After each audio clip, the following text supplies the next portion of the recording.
Hey everyone, tonight we're diving into the gritty world of medieval peasants. Those unsung survivors who braved some of history's harshest winters. From jury-rigged insulation hacks to huddling together for warmth.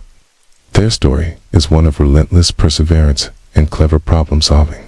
Before we jump in, if you enjoyed this deep dive, hit like and subscribe and tell me below where you're watching from and what time it is in your corner of the globe. Okay, now lower the lights, maybe switch on a fan for that gentle hum, and let's settle in for tonight's adventure. Imagine a small hut of wattle and dobsticks woven into a frame, plastered with mud, straw, and yes, animal dung. No glass windows, just a flap of skin over a hole. Inside, the temperature hovered only a couple degrees above the bitter air outside. Floors were compacted earth. Rain turned them to mud. Frost seeped up through the straw scattered on top. Roof thatch dripped leaks and sagged under snow. Every draft was fought with whatever you had: moss, rags, clay jammed into cracks like medieval caulk. Blankets were luxury. Layering scratchy wool tunics and cloaks was the only defense. Beds, sacks full of hay or rushes flattened fast, bringing mold, mites, and fleas as unwelcome roommates.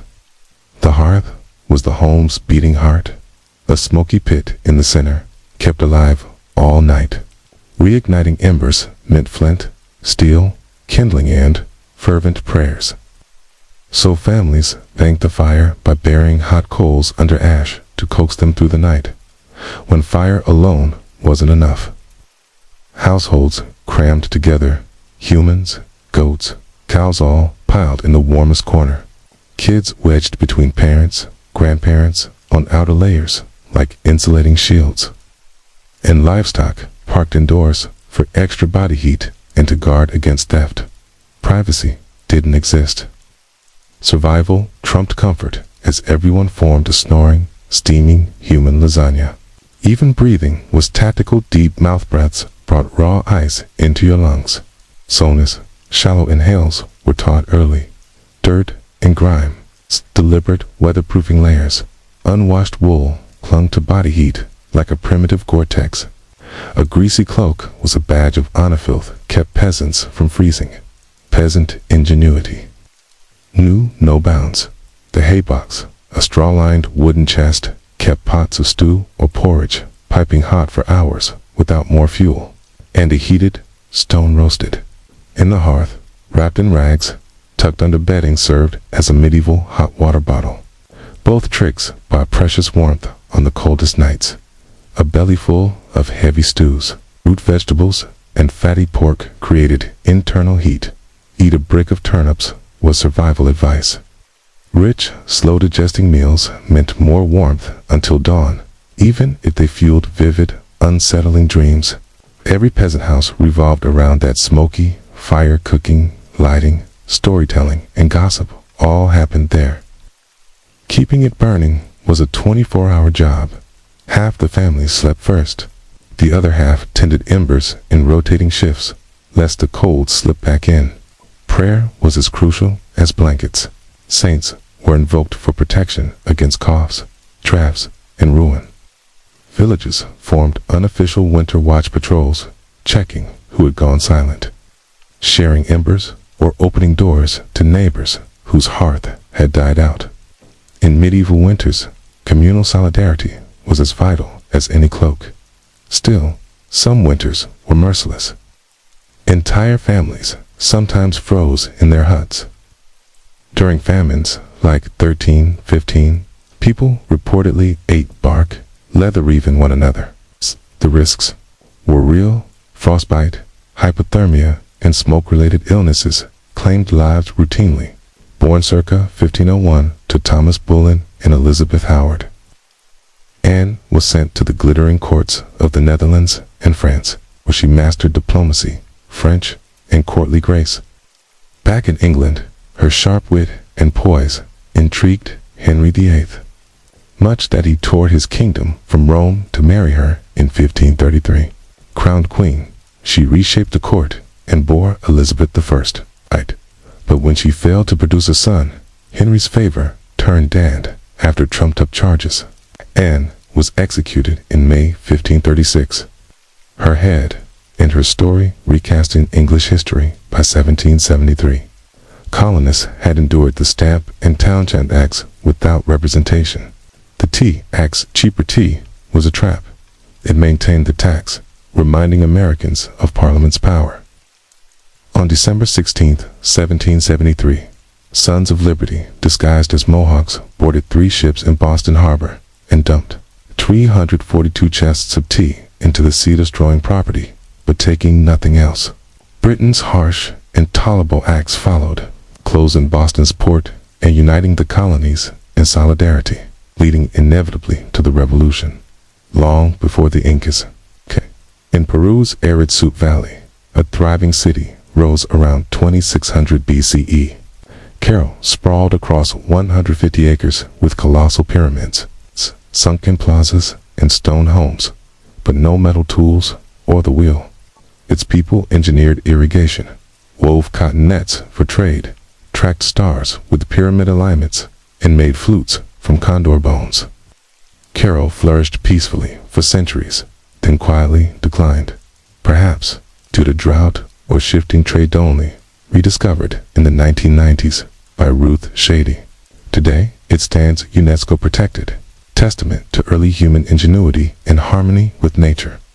From the earth, like an evil little coast, worming its way through the straw into your bones and straight into your verisol if you dropped anything onto the floor during a winter night. Congratulations. It was now part of their impoverished medieval peasants tried to fight this grim battle in a few ways. One thought was layering thick mats of straw across the floor if you could afford each, or more realistically, if you could steal enough of it from your neighbor's field without getting caught, you might have a decent insulating barrier. But straw flattened fast, got moldy even faster, and added an extra crunchy soundtrack to your already miserable nights. Some homes layered dried Russia Santo, the dirt. Instead, every so often, they would throw fresh rushes on top without cleaning out the old ones over time. This created a fascinating ecosystem of decomposing plants, listened whatever mystery creatures decided to move in. It was basically medieval carpet padding if your carpet was alive. Slightly damp and smelled like a wet dog. Beds, for those who had them, didn't solve much. They were usually little more than wooden frames packed with, you guessed it, more straw or hay instead of cozy mattresses. You had poking, shifting, crunchy layers that did little against the cold. Radiating from below, tossing and turning, wasn't about comfort.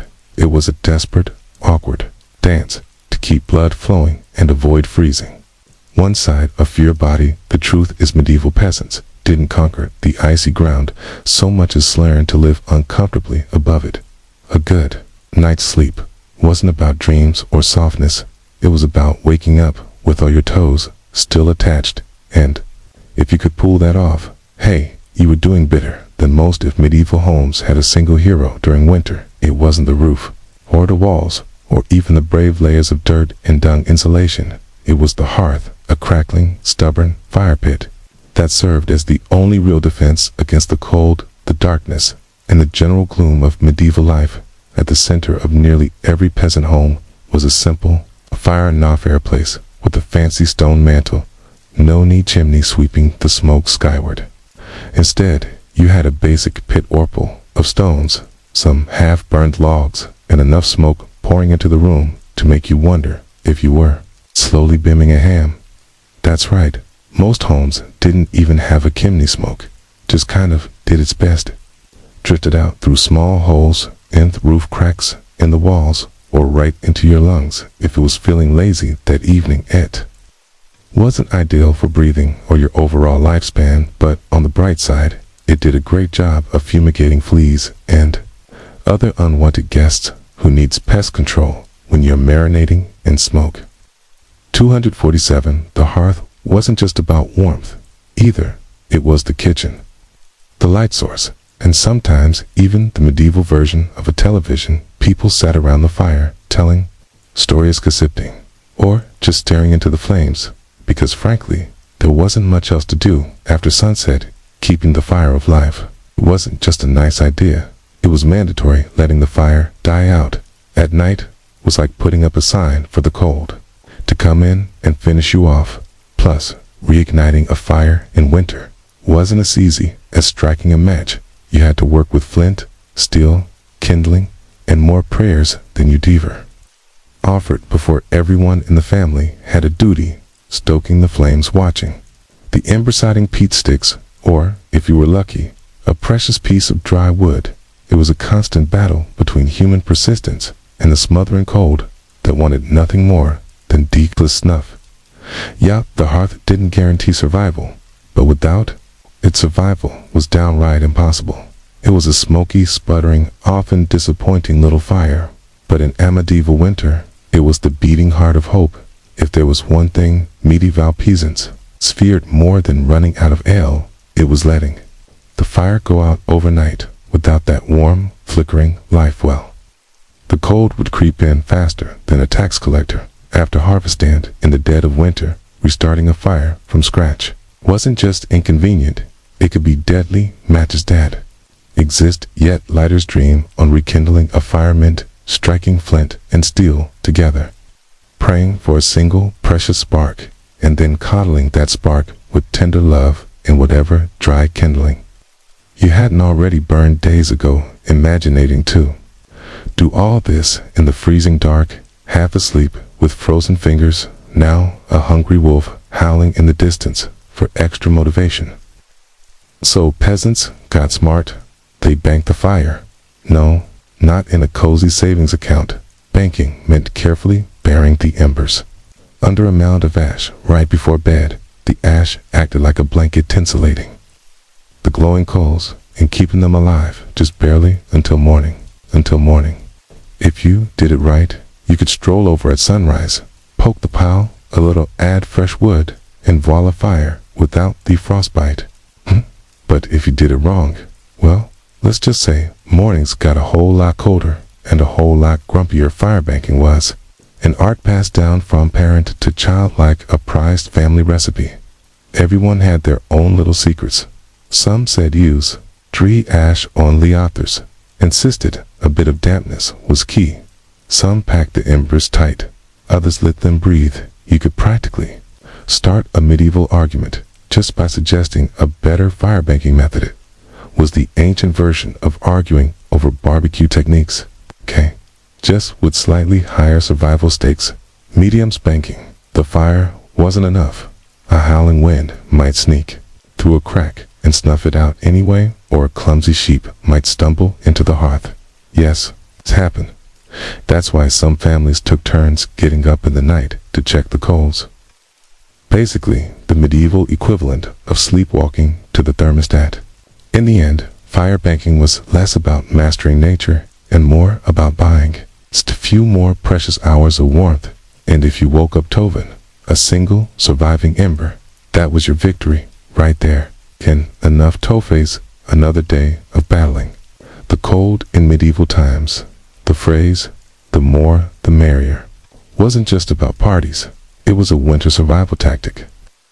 When that fire sputtered and the freezing winds whistled through every crack, there was one surefire source of warmth: each other. And if that meant sleeping cheek to cheek with your entire family, neighbors, livestock, and possibly a very confused goose, so be it. Forget about personal space. Privacy wasn't even a concept on the coldest nights. The goal wasn't comfort. It was don't wake up frozen tooth floor. Entire households piled into the warmest corner of the house, wrap it in whatever scraps of cloth they could find, and formed what could best be described as a desperate snoring. Human lasagna. Younger kids squeezed in between parents, grandparents snuggled under theater layers. And if Cousin Ethel showed up unexpectedly, well, there was always room for one more. If you were lucky, you got to sleep in the middle, where body heat radiated from all sides. If you were lucky, you were on the edge, the medieval equivalent of sleeping next to the door of a meat locker. And woe to that person who moved too much during the night. You shift once to get comfortable, and suddenly you've knocked Aunt Moradento, the freezing draft by the wall. Congratulations, you're now the family villain. Sometimes, even bedding was shared, a communal straw mattress that slowly flattened under the nightly weight of multiple generations. And because hygiene wasn't exactly winning any awards back then, let's just say it wasn't the most fragrant sleeping arrangement, but hey, when it's you versus frostbite, you stop bung picky body heat. Wasn't just nice, it was strategic. Some medieval guides of in recommended deliberately ranging the strongest, warmest people on the outside of the group like human shields against the cold. Babies and frail elders were tucked deep in the center, treated like the precious little heat generators they were. This wasn't just about survival, though. Over time, it became part of daily life, part of family bonding. Long winter nights, huddled together, led to storytelling, singing, and undoubtedly some very interesting conversations muffled under a shared wool blanket. So next time your sibling steals your blanket or your dog hogs the bed, just remember, at least you're not fighting for elbow space between a snoring uncle and a particularly judgmental goat. If you thought modern roommates were a challenge, medieval peasants would like to introduce you to their winter housemates. Cows, goats, pigs, chickens, basically anything with a pulse and a little bit of body heat. Bringing animals indoors wasn't just a quirky village tradition. It was vital for survival. Livestock generated warmth, and in a poorly insulated H-Val, where the wind howled louder than your stomachivery, little degree mattered. Plus, if your goat shared a wall with you, it was likely less likely to get stolen by a neighbor in the dead of night. To Birdson, stinky stone at night, the house became a chaotic living furnace. Chickens nest in corners, pigs snorted near the hearth, and cows lounged luxurious liagans, the walls chewing cud like they paid rent. It wasn't glamorous, far from it. If you've ever been stuck in a car on a summer road trip with someone who forgot to shower, imagine it. But it's a cow, it's winter, and there's literally nowhere else. Two goats smells legendary. By springtime, the perfume of a shared winter was something fierce. You didn't need to light a candle, your nostrils were already on a wild ride. But medieval peasants developed a selective nose. They didn't complain much because they knew one uncomfortable truth: the more animals inside, the fewer frozen toes in the morning. Certain animals even had prime spouts. Cows, buying the biggest and warmest, usually took center stage near the family. Goats were allowed closer in for their warmth, and because goats, being goats, would find a way inside anyway. Chickens roosted in rafters or old baskets, and pigs, well, pigs didn't care. They plopped down wherever they pleased, probably right in the middle of the floor. Of course, sharing your bedroom with lives to quasant without hazards. Imagine drifting off peacefully, only to be readily awakened by a chicken deciding your hair makes a good perch, or stepping foot into something suspicious first thing in the morning. Yes, medieval mornings could be full of surprises. Still, despite the noise, the smells, and the occasional hoof to the ribs, peasants understood the simple math code: kills and cows cuddle, whether they want to or not. In the battle against winter's icy fingers, a warm, slightly slobbery cow breath was often the deciding factor between life and death in medieval winters. Fashion wasn't about looking good, it was about not dying. Peasants weren't flipping through the latest trends, they were layering up like they were preparing for battle against the Grim Reaper himself. The rule was simple: if you owned it, you wore it sometimes at once. First, the basic undertunic, a scratchy, probably not too clean linen shirt over that, a thicker woolen tunic, then another, if you had it.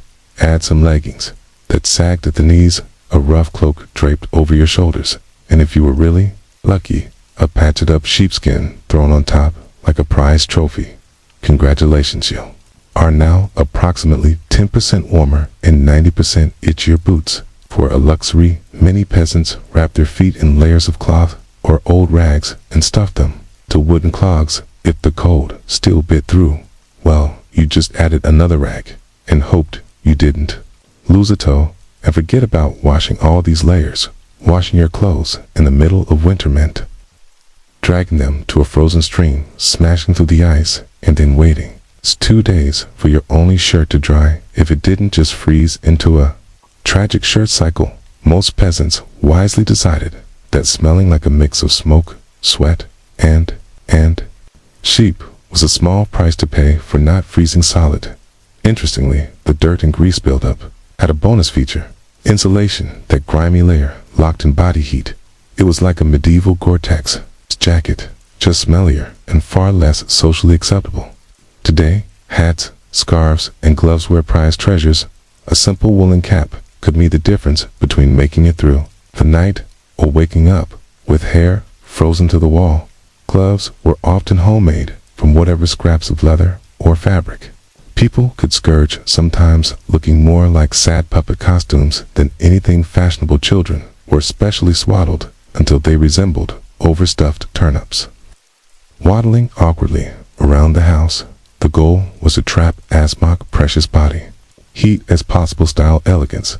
Never heard of them warmth was the real medieval flex. So the next time, complain about layering up for a chilly day. Just remember, medieval peasants walked around wearing half their wardrobe at once, looking like a lumpy laundry bags and counting themselves lucky for it in the medieval peasant playbook. Dirt wasn't just something you scrubbed off. It was practically a survival tool. As it turns out, getting grimy wasn't a sign you'd given upon life. It was tactical. Strategic. Dare we say genius. See, winter posed a very specific problem. Heat loss. Clean clothes, especially freshly laundered linen, were surprisingly terrible at keeping you warm. They were breathable, sure, but when air temperature hovered somewhere between hypothermia and instant regret, breathable wasn't exactly a selling point.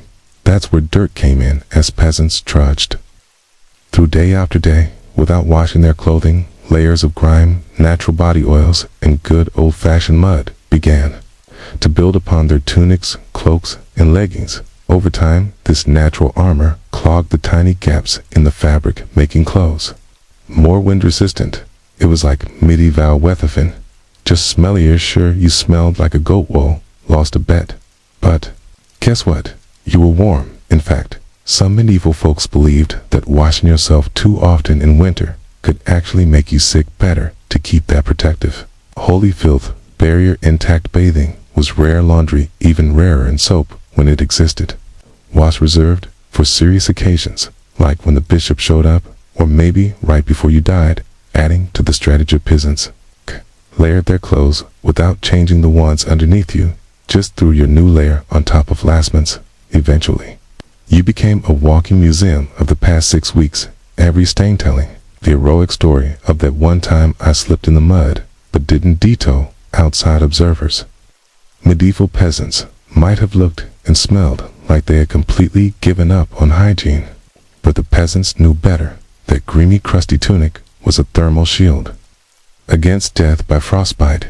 It wasn't glamorous, but neither was freezing to death because you wanted to smell like flowers. Besides, in a world where literally everyone stank to high heaven, you weren't offending anyone. Nose blindness was practically a way of life. So yes, in medieval winters, filth wasn't failure. It was fashion, it was function. And if you had a thick, greasy outer layer, by February, you, my friend, were winning at life. If you thought medieval peasants spent their winters tucked into plush feather beds with embroidered quilts, think again. The reality was a bit more rustic.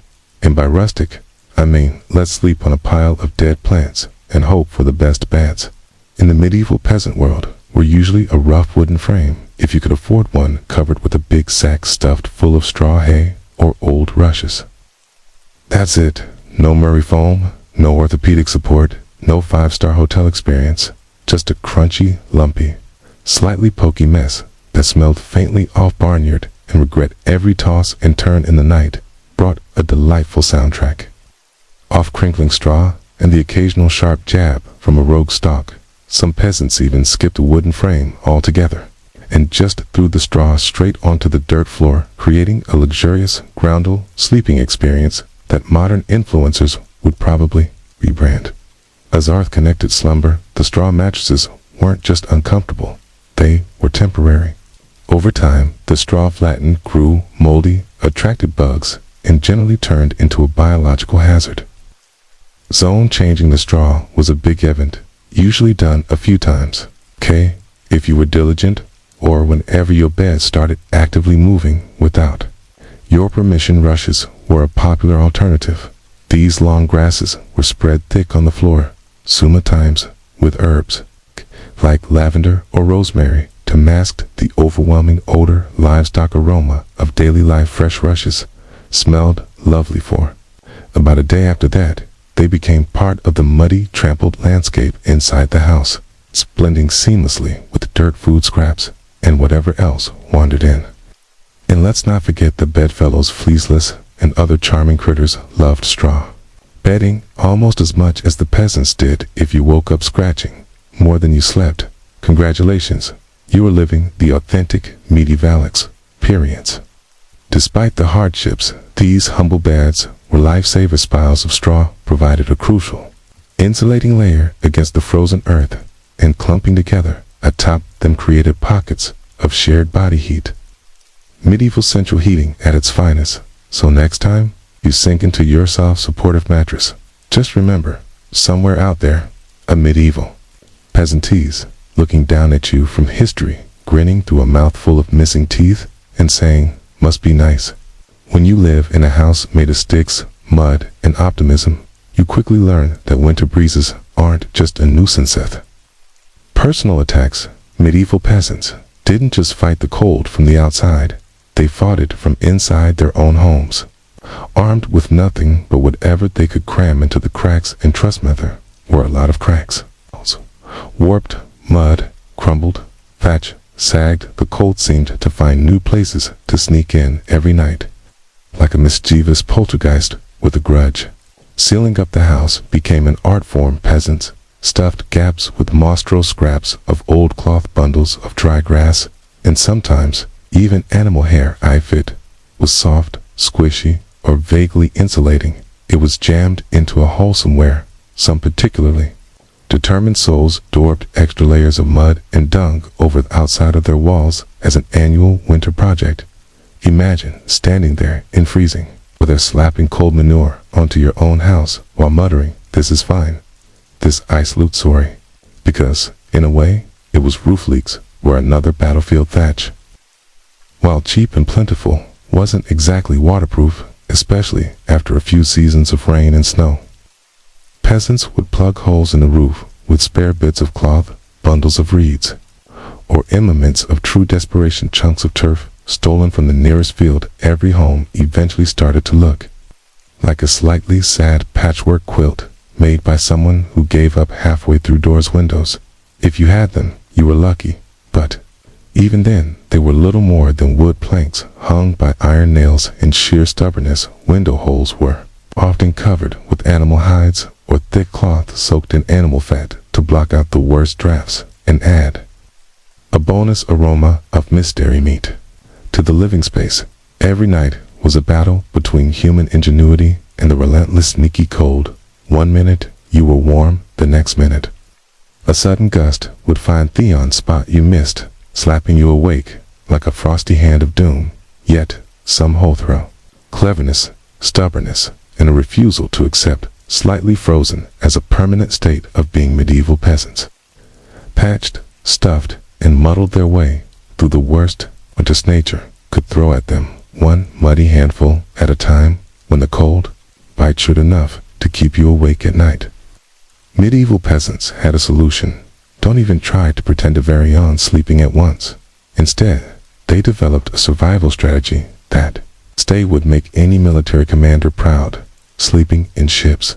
It wasn't some grand organism with whistles and roll calls. It was far simpler and much more spratohav. The household stayed awake, tending to the fire and patching up stray drafts, while the other half curled up under threadbare blankets. And hey, trying to catch a few precious hours of half-frozen sleep. The fire needed constant attention. Left alone, it would die down, and restarting it, remember, was about as easy as getting a stubborn stocky to dance. So someone had to be on Ember Patrol. And since no one wanted to get up and They were finally warmish families, rotated shifts. You dozed for a few hours good. Elbowed awake, then stumbled over to the hearth to poke, prod, and curse the fire back to life while trying not to step on a goat. The rotation wasn't glamorous.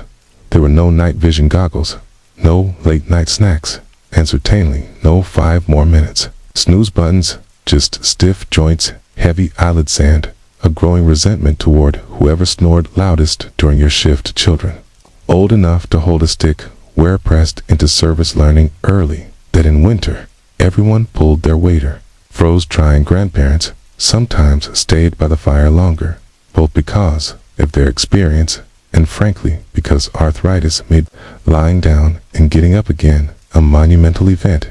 And when it was sore, turn to sleep. Good luck with people moving about, animals rustling, wind battering the walls, and the occasional sharp nudge from a sibling who accidentally rolled over to Harjadink. Quality rest was a miracle, yet despite the exhaustion, the system works, leaping in shifts, meant that there was always a set of eyes and cold, begrudging hands, ready to keep the hearth alive. Themers survived, and by extension, so did the family. So next time you grumble about waking up to adjust the thermostat, or let the cat out, spare a thought for the medieval peasant squinting into ass-smoking fire at 3 o'clock a.m., wondering if toes were really that important after all. You know it's cold when you have to. Fires and creative sleeping arrangements. They even adjusted the way they inhaled and exhaled to survive the night. The problem was simple, deep, open-mouthed breathing pulled icy air straight into world lungs in a world where pneumonia could kill you faster than you could say Hail Mary. That was a risk nobody wanted to take. So peasants learned the art of what you might call survival breath and ginsed up of sucking in huge gulps of air like they'd just run a marathon a day. Kept their breathing shallow, slow, and most importantly, through the nose. The idea was to gently warm the incoming air a bit before it hit their lungs. It wasn't perfect, but it was better than coughing yourself into the grave by February if you accidentally took a big mouthful of cold air. Congratulations, you just bought yourself a ticket to a week of hacking up bits of what felt like your soul, with no doctors in sight and grandma treating you with hot onion tea and firm prayers. Some people even tucked parts of their cloaks, shawls, or rags up over their faces while they slept, creating a makeshift breath-warmer barrier. Of course, this also meant you ended up with a damp, slightly soggy fabric patch clinging to your mouth, burning. But hey, it beat freezing from the inside. Our children were taught these tricks early on. Parents would scold little ones for panting like dogs indoors during the cold months. And honestly, between strict breathing lessons, itchy wool layers, and sleeping next to an aggressively gassy goat, medieval childhood winters were a character building on a whole different level. At night, tucked into straw bedding under piles of cloaks, and next to a gently steaming cow, breathing became an art form. Slow, steady nose, only and as minimal as humanly possible, like Sangram, medieval version of a yoga retreat, only with more frostbite and fewer inspirational quotes in the grand survival playbook. It wasn't the flashiest strategy, but it worked one shallow breath at a time. Peasants endured another night in Thalong, relentless war against winter, in the endless battle against medieval winter. Peasants discovered an unlikely secret weapon, a full stomach. Turns out one of the best ways to fight off the cold wasn't another scratchy wool cloak. Was stuffing yourself with something hearty and heavy right before bed. Calories meant warmth. The more your body had to digest, the more it heated itself up, doing the work. It's basic medieval thermodynamics. Eat a heavy meal, generate internal heat, and maybe, just maybe, survive until morning without turning into a peasant-shaped popsicle. So what did medieval peasants pile onto their plates before a long freezing night? Think stick stews, heavy with root vegetables like turnips, onions, and parsnips. Grains were lifesavers to oat porridge, barley, GRL, or dense, chewy rye bread. Few were especially lucky, say after a festival day or a generous slaughter. You might even get a hunk of salted pork or a slice of dried sausage thrown into the pot. This wasn't comfort food in the Instagram sense. No delicate presentation, no artisan garnishes. It was one enormous, vaguely brown meal designed to sit in your gut like a friendly brick, slowly burning through things, night and keeping just a little bit warmer. It wasn't just about eating a lot. It was about eating smart foods that took longer to digest, provided a slow, steady trickle of warmth. Fatty foods were particularly praised, not just for the energy they provided, but because fat burned slower than lean meat. A belly full of stew bread and a questionable amount of lard. Peak medieval winter luxury prince made sure even the pickiest children ate heartily. Nobody cared if little. Thomas didn't like turnips. You'll ate the turnips, or you shivered through the night thinking about how much you missed the turnips. Harsh but effective parenting, medieval style, of course. Heavy nighttime eating came with its own hazards. You might be warmer, but you were also risking a night of vivid, bizarre dreams, fueled by stomach trying desperately to process an entire field's worth of cabbages. Was it worth it? Absolutely. Because, in the end, peasants weren't aiming for a Michelin star meal. They were aiming to survive, and if that meant going to bed full, bloated, and breathing gently through your nose next to a steaming cow, well, that was just another night in the ongoing quest to see another frosty sunrise. Long before electric blankets and fancy heated mattress pads, medieval peasants had to get creative if they wanted a little extra warmth at bedtime. And that's how the humble haybox and the ever-glamorous heated stone became winter's unsung heroes. Let's start with the haybox. It sounds rustic, and it absolutely was, but the idea was pure. Genius peasants would take a sturdy wooden box lined ethically with hay and use it to store food that had been cooked earlier, keeping it warm for hours. Leftover stewed porridge, toss it into the haybox, cover it up, and it stayed hot enough for a late night snack without needing to risk reigniting the fire. Medieval slow cookers, basically, but peasants did it just. Stop at food. They realized if hay could trap the heat from a stew pot, it could also trap the heat from something given better. Rocks entered the era of the heated stone before heading to bed. Some man, probably whichever unlucky child lost a family argument, would grab a flat stone and chuck it to the heart of the hearth fire after roasting it until it was nearly too hot to touch a fine line between helpful and thunderborn. They'd fish it out using a stick or some old tongs. The stone, still radiating blissful warmth, would be carefully wrapped in rags, tucked into an old piece of cloth, or jammed into a clay pot, then slipped under the hay in the mattress or down at the foot of the bed. A medieval heating pad, ready to do battle against frozen earth. Of course, there were risks if you didn't wrap the stone properly. Congratulations, you now had asthma localized house fire, and if you dropped it on your foot, well, let's just say winter injuries weren't always caused by slipping on ice, but when everything went right, that stone provided precious, comforting warmth that could last for hours. It wasn't luxurious, but when you lived in a half-frozen hut, luxury was defined as not waking up with icicles dangling from your nose. In the grand arsenal of medieval winter survival, a hot rock tucked into some hay might not sound glamorous, but for peasants clinging to whatever heat they could find, it was a tiny miracle in a medieval peasant's home.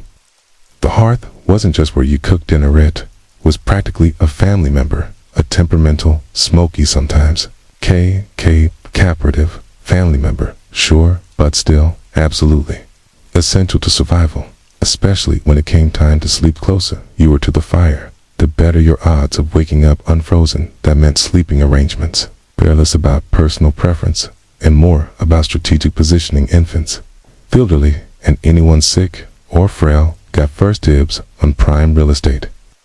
Parents, older kids, and sturdier adults fanned out from their like human insulation layers, being assigned a spot close. Tough fire wasn't just kindness, it was basic survival. Math babies were fragile hit generators, and elders were precious repositories of family knowledge. And, let's be honest, best. Gossip protecting them with prime warmth was non-negotiable, but it wasn't all cozy toasting by the flames, too close. And your wrist, waking up with your hair singed, or your cloak smoldering suspiciously too far, and you were basically camping in an icebox. It was a delicate dance. Stay near enough to bask in the fire's glow, but not so near that you had to explain to your neighbor why you now looked like a half-cooked roast. The fire also didn't spread warmth evenly. It mostly roasted the piapla directly in front of it, while everyone else fought over the narrow cone of heat, like cold lizards jostling for a sunbeam. If you were lucky enough to fall asleep facing the fire, you might have one blissfully warm side and one side frozen so solid you could probably knock on it. Pets and livestock, of course, muscled in to a dog might wedge itself buoying you in the firetail, wagging dangerously close to open flame. Chicken summertimes perched perilously on hearthstones, clucking softly into the night like tiny feathery guardians of warmth. Every crackle of the logs, every shift of glowing embers was a tiny promise. You're still alive, you're still warm for now. And so peasants drifted into easy sleep, lulled by the fire's pops and hisses each breath, forming smell clouds in the frigid air beyond the fire's fragile circle. It wasn't comfortable, but it was life clinging to warmth by a thread of glowing coals. In the medieval world, no one survived winter calm alone unless they wanted to become a very stylish frozen statue by January. Survival wasn't just a familiar fare. It was a village project. A messy, muddy, loud collaboration where Verion's warmth and life depended on everyone else. The peasants knew that nth dead of winter, a strong fire and a pile of hay could only do so much. If your neighbor's house went dark, you noticed. If the smoke from old Tom's hearth suddenly stopped curling into dusky, someone went to check. And not just because Tom owed you a chicken, thought it might be part of it, but because community meant survival. Villages had unofficial winter watches, often the young or the elderly who couldn't work the fields but could keep an eye on who was coughing too hard, woe hadn't come to barter at the market in a few days, or whose home looked a little too still in the morning frosties. People were the medieval version of neighborhood patrol, minus the reflective vests, plus a lot more sheep. If a family's fire went out, it was a near emergency. A good neighbor would rush over with a glowing coal bundled in rags, or, better yet, invite them into their own smoky, overcrowded hut for the night. Yes, it meant squeezing in extra fur bodies into an already cramped space, but it was better than finding frozen friends. Come spring, communal. Food stores played a role too. During especially brutal winters, villages sometimes pulled their last salted meat, grain, and dried vegetables. It was grim charity. No one had much, but a few communal meals could be the difference between staggering into spring or no. Even children understood the stakes. They helped deliver wood, shared embers, and turned urgent messages when someone needed help. No one was too small or too tired when winter came knocking. Medieval villages weren't all sunshine and hugs. Feuds happened at disputes over land, goats, or who borrowed whose good cooking pot never really went away. But when the nights grew deadly cold, old grudges were often quietly shelved. After all, a rival was still worth saving, because tomorrow it might be you needing rescue. In the icy heart of winter, the village became one big, stubborn family. Sometimes dysfunctional, it's often hilarious, always fiercely determined to serve a thetiker.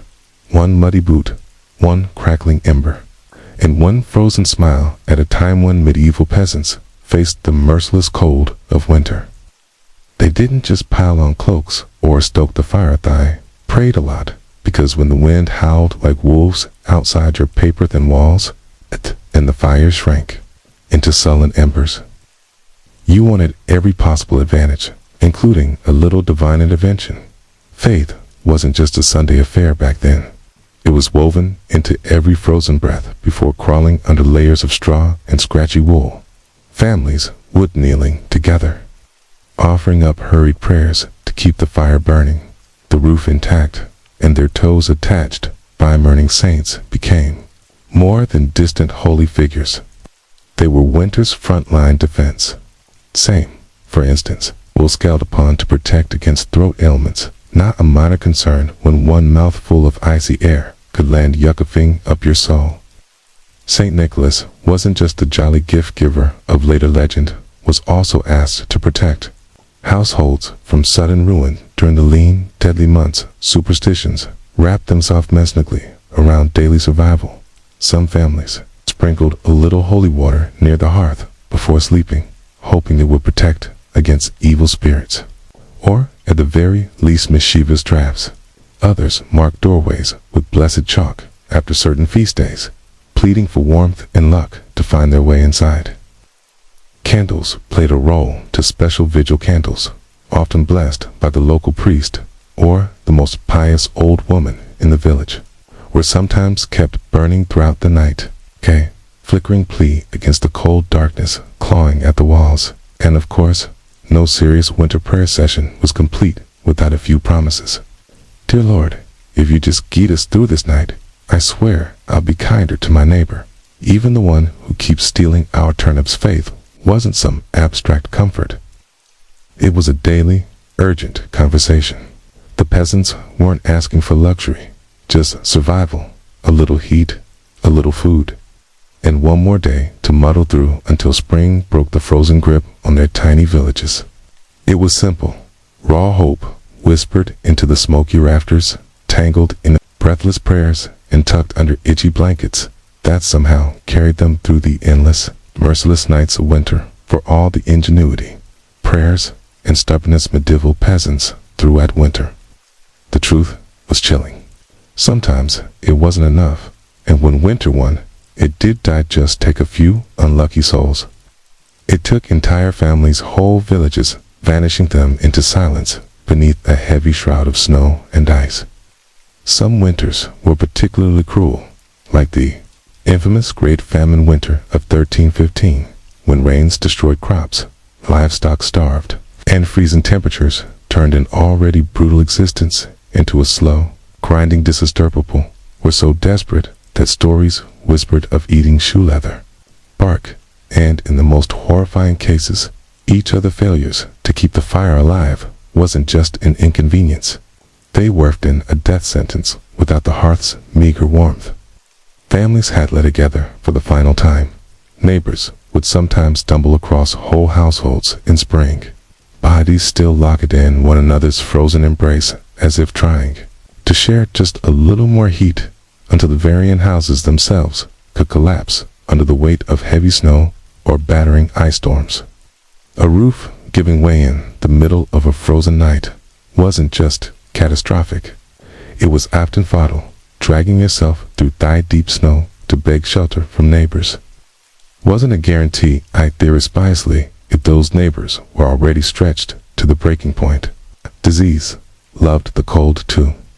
Starvation weakened the body, and cramped, smoky homes turned into breeding grounds for pneumonia, bronchitis, and other deadly infections. Simple cough in December could easily be a funeral by January. And then there was the quiet horror frostbite.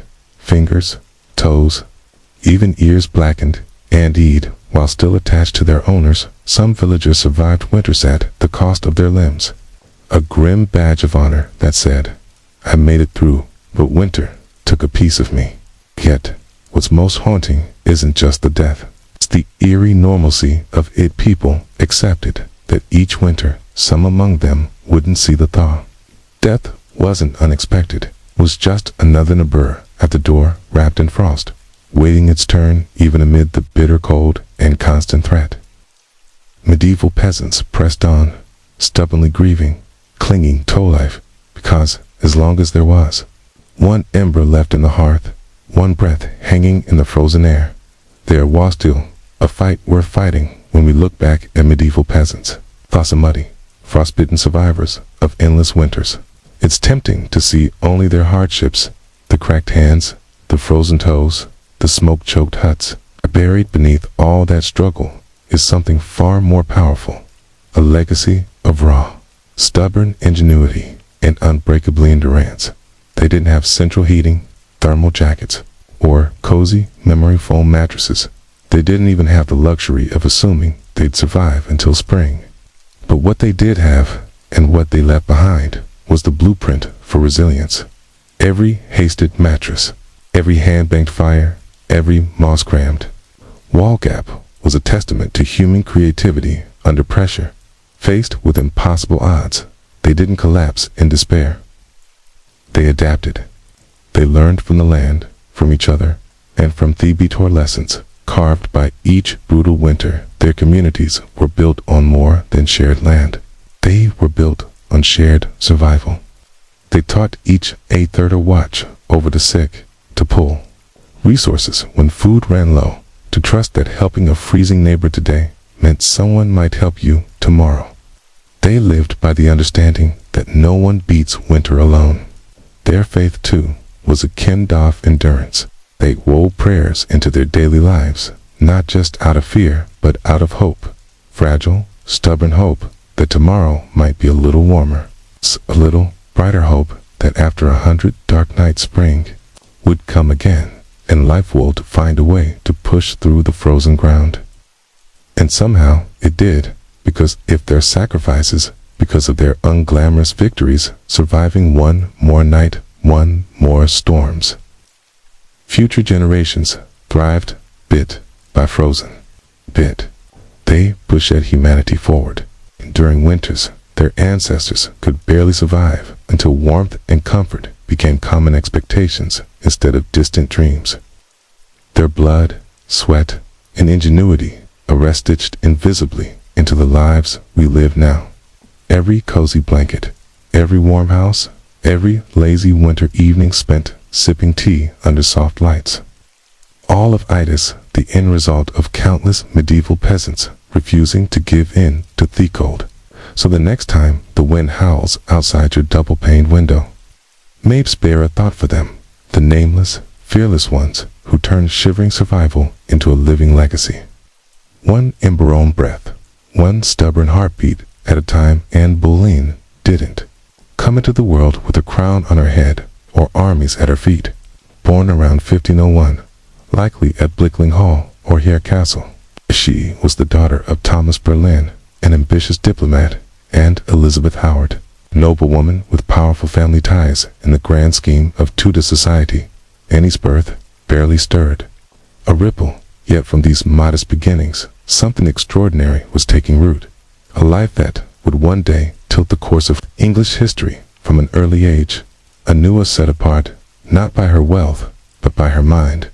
She was clever, spirited, and by all accounts, magnetic, recognizing her potential.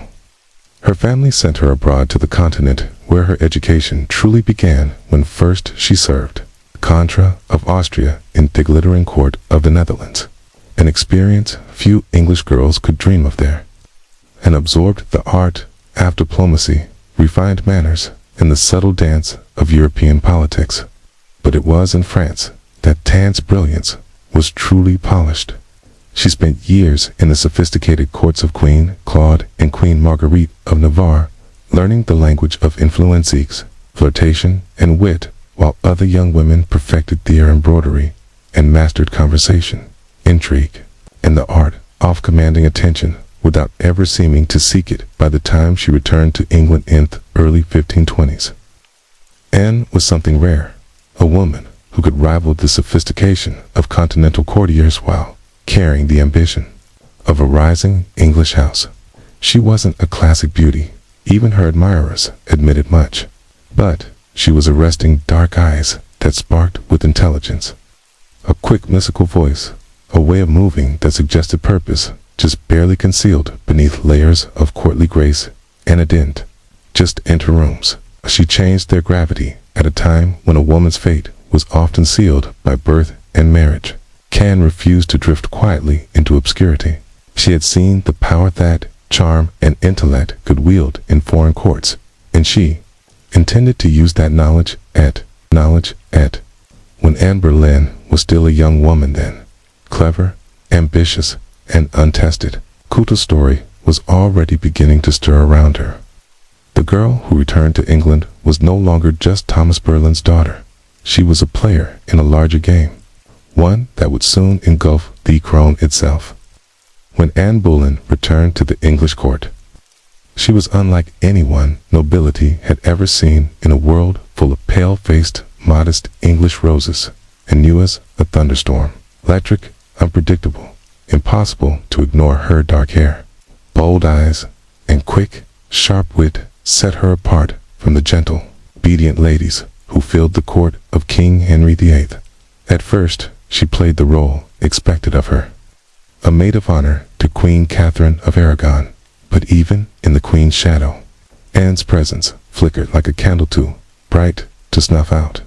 She danced gracefully, spoke French with the ease of a native, and laughed with a confidence few women dared to display.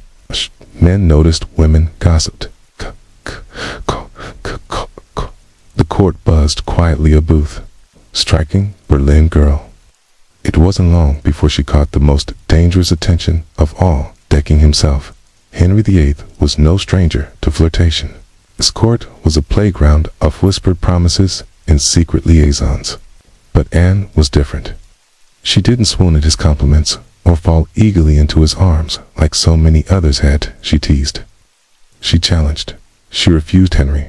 A man used to instant adoration was captivated the more. Anne held him at arm's length. The deeper he fell.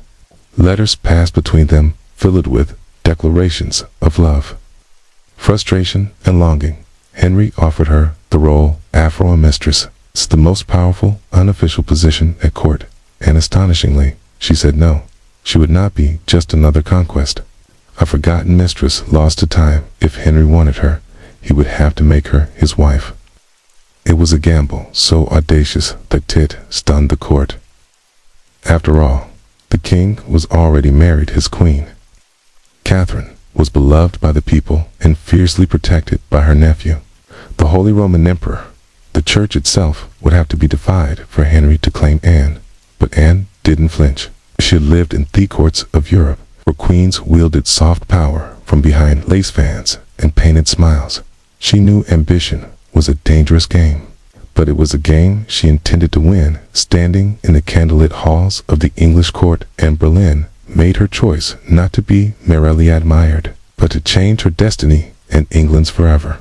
What began as an intense flirtation between King Henry VIII and Anne Boleyn soon spiraled into a national crisis. Henry wasn't merely besotted.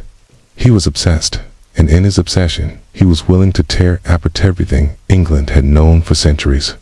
The king's desire to marry Anne hit a small snag, namely, he was already married to Queen Catherine of Aragon.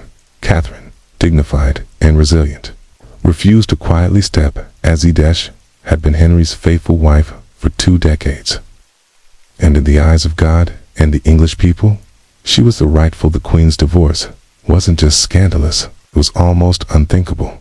But Henry was determined, convinced himself, and tried to convince everyone else that his marriage to Catherine was cursed because she hadn't been married to his brother Arthur. Never mind that the Pope had granted special permission for their union years ago.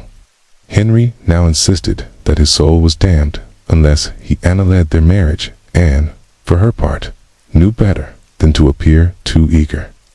She kept herself just out of reach, alternately encouraging Henry's hopes and maintaining her distance. Every glance, every word was measured. She wasn't merely aiming for marriage. She was positioning herself to become Queen of England. The court erupted into whispers and factions. Some noble families eagerly courted Anne's favor, seeing the winds of power shifting. Others clung fiercely to Queen Catherine, horrified at the idea of Anne replacing her diplomats, wrote desperate letters back to Rome. Monarchs threatened retaliation. Henry's own advisors shifted uneasily, sensing the ground trembling bent at their feet as months turned into years. Henry's frustration grew. He bombarded the Pope with petitions, maneuvered his lawyers into finding loopholes, and slowly began to realize that the church would not bend easily. Catherine had powerful allies, including her nephew, Emperor Charles V, the most powerful man in Europe. Still, Henry pressed on to think of his tradition, and increasingly the law itself. His courtship with Anne had come something far greater than personal desire. It was now a challenge to the very structure of England's political and religious life. Anne wasn't just capturing a king's heart, she was dragging an entire kingdom into uncharted waters. A dangerous game had begun, and there could be no turning back. After nearly 7 agonizing years of maneuvering, scandal, and diplomatities, Anne Boleyn's gamble paid off in January 1533. She secretly married Henry VII.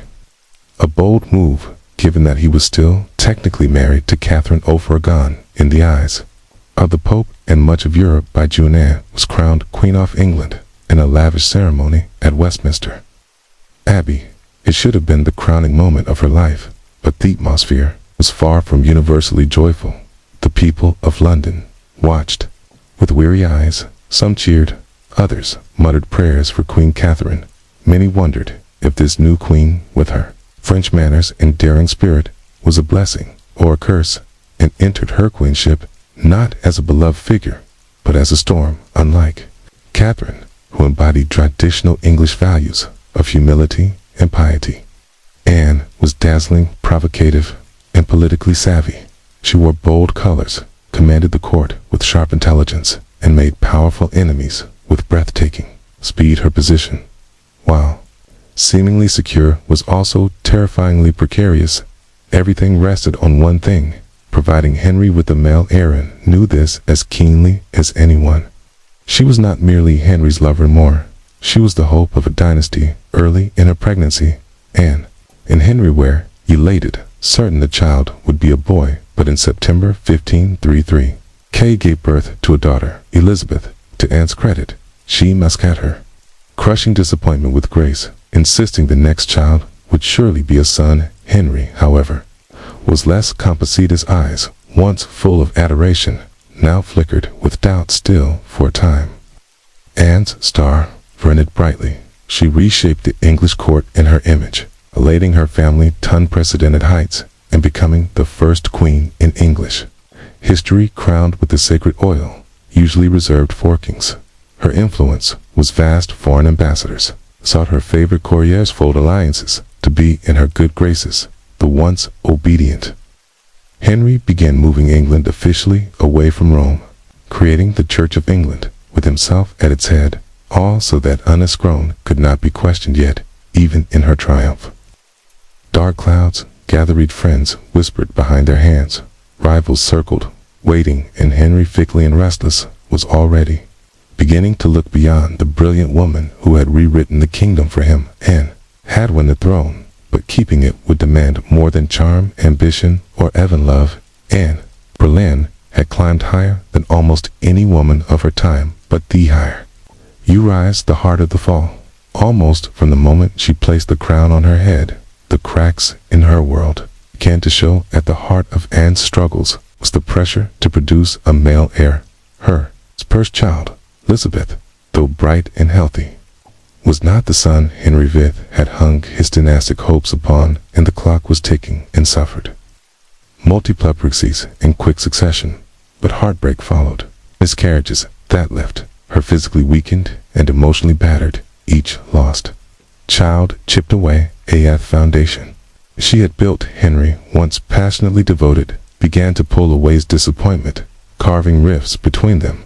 Anne, never one to suffer in silence, demanded, fought to keep her place.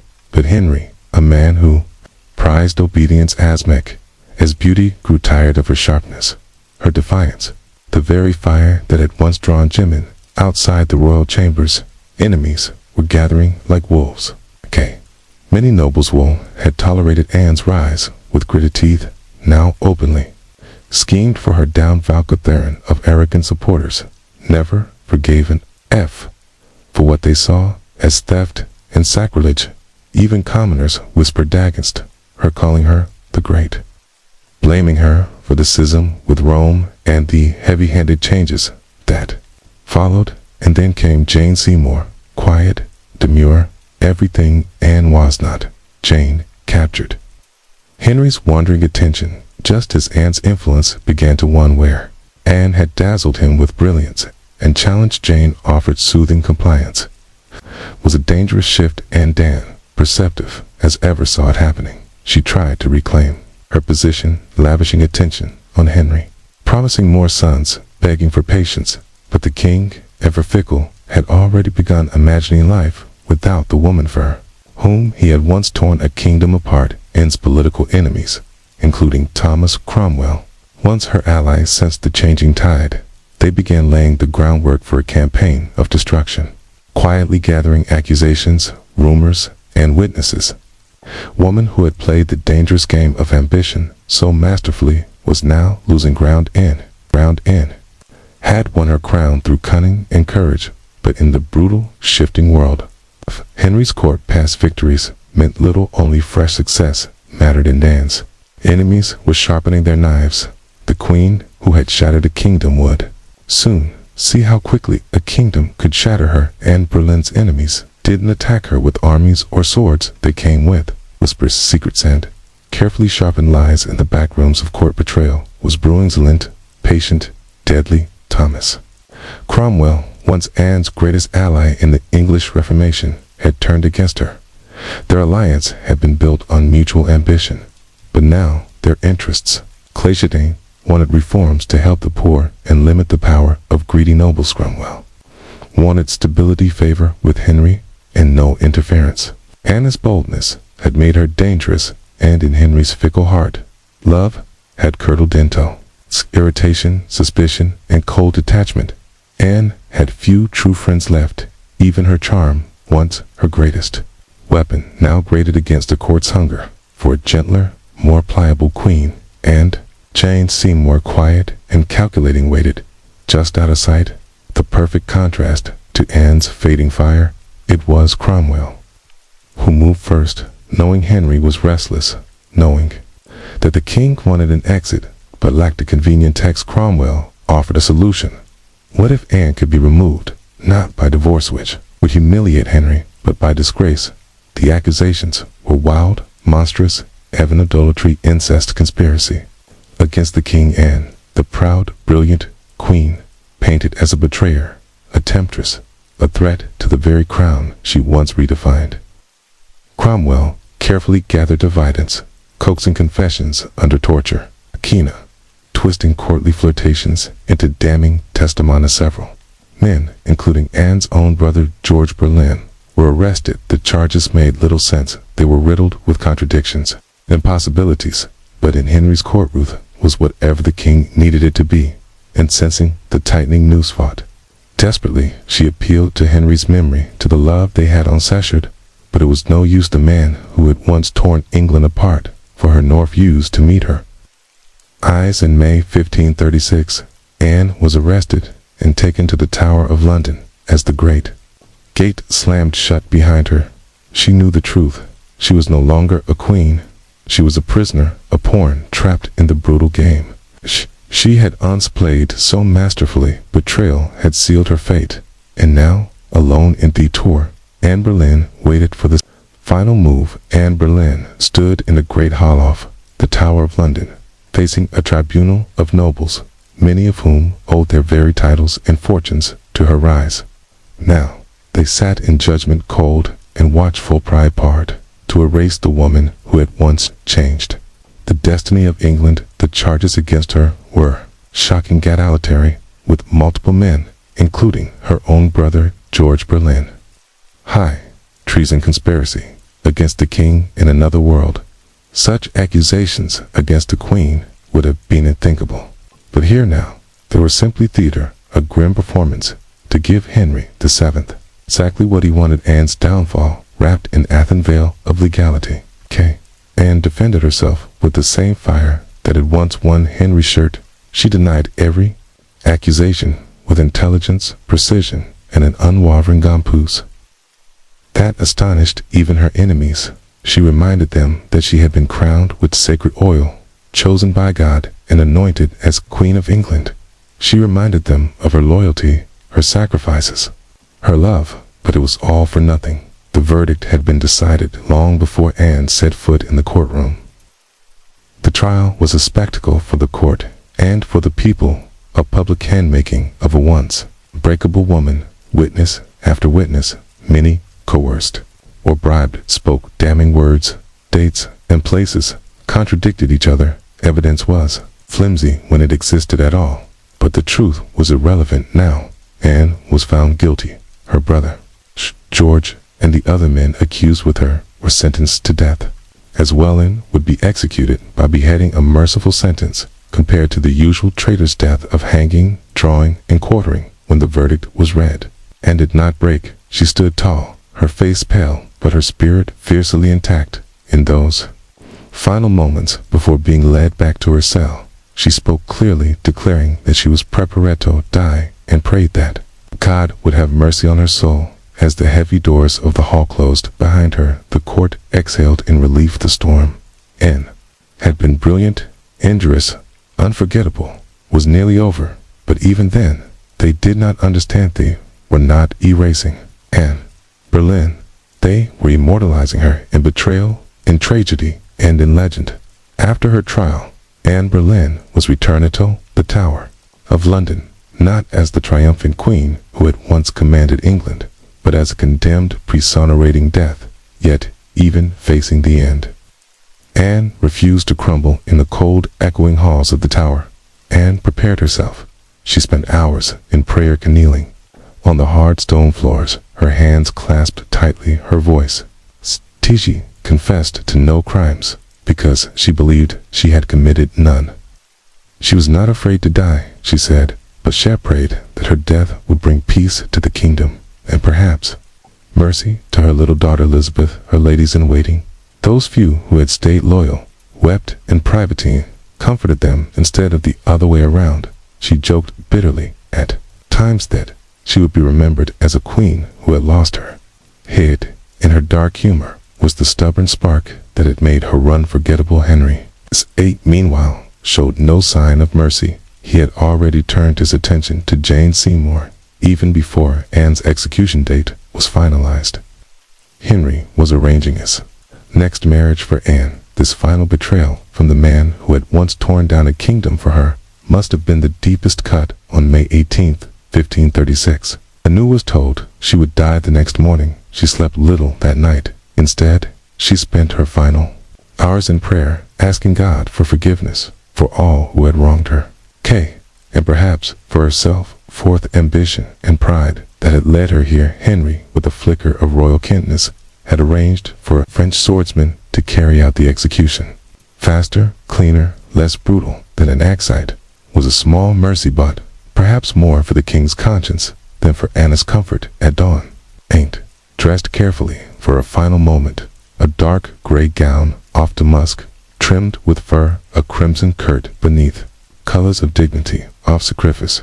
She pinned up her dark hair and tucked it beneath a simple cap ridito. Faced the blade with grace as the tower's cold morning mist curled around the courtyard stones. Anne Boleyn, Queen Mother, survivor, fighter, stepped forward. There would be no tears, no pleas, only a final act of courage in the face of history's judgment. Her end was near, but her story was just beginning. On the morning of May 19th, 1536, Anne Boleyn ascended the scaffold built within the Tower of London's walls. A small crowd gathered, courtiers, guards, a few witnesses, all wrapped in silences, if even the stone walls held their breath. Anne stood tall, her gray gown fluttering slightly in the cold morning breeze. She looked thinner than she had at court, her face pale but calm. There were no hysterics, no broken sobs. Anything, she faced death with the same fierce dignity that had once shaken a kingdom to its knees. She spoke briefly, carefully leaking her final words. She did not accuse. She did not defend herself. She prayed for the king's health and prosperity. The very man who had abandoned her in those final moments had offered the world not a confession but forgiveness. Her courage stunned even those who had come to see her fall. The French executioner, brought specially to ensure a swift death, stepped forward and knelt upright, her hands folded in prayer, her eyes lifted toward the heavens. A small white cloth was tied around her eyes. She remained still. This word flashed once, silent, swift, and Anne Boleyn, Queen Mother, history maker, was no more. She was buried quickly in an unmarked grave within the Tower grounds, laid to rest in an arrow chest because no proper coffin had been prepared for her, a queen once crowned in gold, now left to vanish without ceremony yet. Anne's story didn't end in that cold grave. Her daughter Elizabeth's child, whose birth had once disappointed, would rise to become one of the greatest monarchs in English history. Elizabeth I, the Virgin, queen whose reign would see the flowering of English art, power, and global influence. A queen who inherited Ermuther's fierce spirit, sharp mind, and unyielding resilience. In Berlin, changed the course of England forever. Her ambition helped trigger the break with Rome and the birth of the Church of England. Her fall showed the world that even queens could be cast aside, yet through her blood, through Elizabeth Anne's legacy blaze brighter than any crown she had worn in life. In the end, Berlin won a kind of immortality, not through her survival, but through her indelible impact on history. By the early 1770s, the American colonies simmered like a pot left too long over a roaring fire. The relationship with Britain, once seen as the proud mother country, had soured into resentment, suspicion, and growing fury. It hadn't started with T-Year's Iliad stamp. Cott had enraged colonists by placing taxes on everything from newspapers to playing cards. That was followed by the Townshend Acts, taxing essentials like paper, glass, and paint. Each new law passed thousands of miles away by a parliament in which the colonists had no representation was like another spark landing in dry brush. At first, the anger showed itself in polite petitions, in fiery pamphlets. Colonial assemblies drafted for malpracticed merchants, organized boycotts. Like Samuel Adams and John Dickinson filled newspapers with passionate arguments about liberty and rights.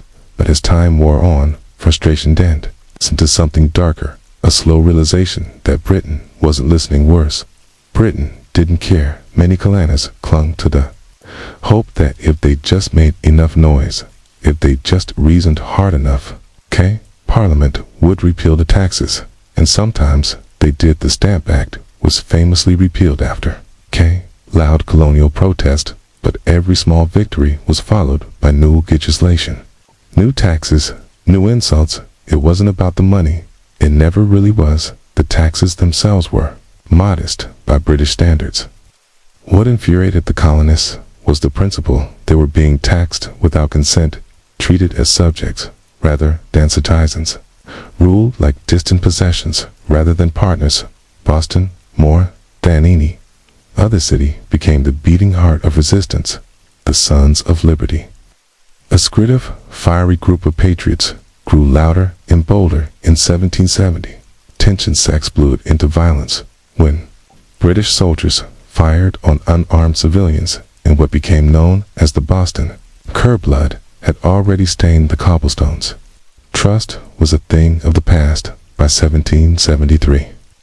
The colonies were teetering on the edge.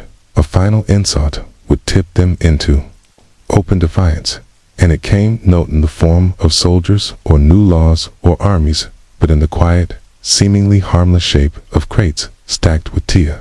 The colonists didn't know it yet, but the night that tea floated in the cold waters of Boston Harbor, the world would change forever. In 1773, Parliament made a critical miscalculation, believing the American colonies would quietly accept cheaper tea. They passed the Tea Act, a law that was supposed to save the struggling British East India Company, and incidentally reassert Britain's right to tax the colonies. On paper, it looked like a good deal. The Tea Act allowed the company to sell tea directly to the colonies, cutting out the middlemen, slashing prices, and offering a luxury product at a bargain. A few pennies cheaper, what could possibly go wrong? Everything, because the problem wasn't the price of tea, it was the principle behind it. The Tea Act left the hated tax on tea firmly in place. Accepting the tea, even at a discount, would mean acknowledging Parliament's right to tax the colonies without their consent. To many Americans, that was unthinkable, a surrender of the liberties they had fought to protect For more than a decade, the news of the Tea Act spread like wildfire through the colonies. Merchants fumed. They saw their livelihoods threatened by a monopoly that would crush local trade. Patriots raged at the hidden message. The Crown still believed it could do whatever it pleased in Boston. The reaction was especially fierce already. A city scarred by the Boston Massacre and years of economic hardship. Bostonians recognized the Tea Act for what it was, a trapped, disguised ace of bargain. Refusing the tea became a matter of honor, litmus test for loyalty to the cause of liberty public. Meetings swelled newspaper columns, burned with fiery rhetoric groups like the Sons of Liberty, led by Samuel Adams and others.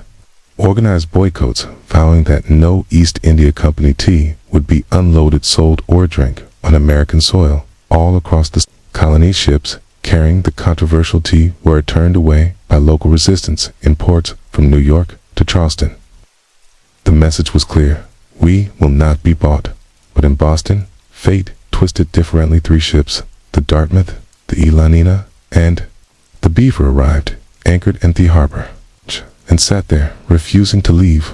Royal officials insisted the tea loaded. The colonists refused a deadlock. Grew taut as a drawn, boring tension was unbearable.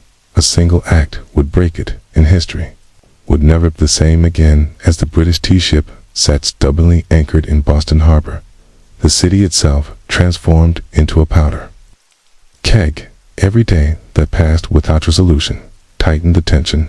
Boston wasn't just resisting, it was preparing. A fight in taverns, churches, and public squares. Angry colonists debate what to do. The Sons of Liberty, led by fiery voices like Samuel Adams, John Hancock, and Paul Revere, moved swiftly to organize resistance. They posted public notices calling on citizens to boycott British tea and held raucous meetings that swelled with farmers, artisans, and merchants alike. Each gathering added fuel to the fire.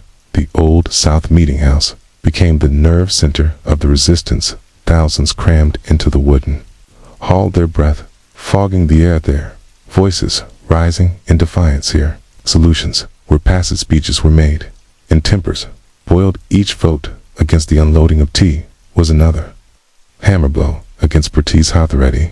But while the people of Boston stood united, the clock was ticking brightish. Law demanded that imported goods like tea be unloaded, and the tax paid within 20 days if the ships remained after the deadline. Customs officials would seize the cargo, and the tax would be collected by force. The Sons of Liberty understood that once the tax was paid, even under protest, the principle would be lost. It wasn't just about the tea anymore. It was about whether the colonies would accept being treated as subjects without rights, or whether they would stand and fight for their future. Meanwhile, the royal governor of Massachusetts, Thomas Hutchinson, dug in his heels. He refused to let the tea ships leave without unloading their cargo, demanding that the law be obeyed. Colonial outrage be damned to him. Backing down meant admitting that mobs, not monarchs, ruled the colonies. Boston standoff became a spectacle. Every man, woman, and child knew that something was coming. You could feel it in the air, that cold, sharp sense before a storm, when the world holds its breath. All it would take was one spark to ignite an explosion, and somewhere among the crowded streets and crowded hearts of Boston, a decision was quietly taking shape, a plan that would echo across oceans and empires. December 16th, 1773, dawned gray and cold over Boston. City balanced on the edge of history. For nearly 3 weeks, the tea ships had sat in the harbor like ticking bombs. Now the final deadline had arrived. According to British law, the tea had to be unloaded, and the tax paid within 20 days of a ship's arrival. If it wasn't, customs officials could seize the cargo, and British troops could be called in to enforce the law. Everyone knew what was at stake. If the tea came ashore, the principle was lost. If the colonists allowed it, even once their cause, their claim to rights and liberty, would unravel. That morning, thousands of Bostonians and nearby colonists packed into the Old South Meeting House, the largest building in town.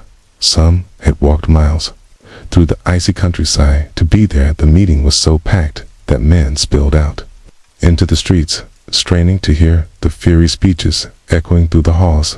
Samuel Adams, the iron voice of rebellion, preached over the gathering. Speaker after speaker rose to denounce the Tea Act, to cry out against tyranny, to urge immediate action. But even among the defiance, uncertainty hung heavy. What could be done without sparking outright war?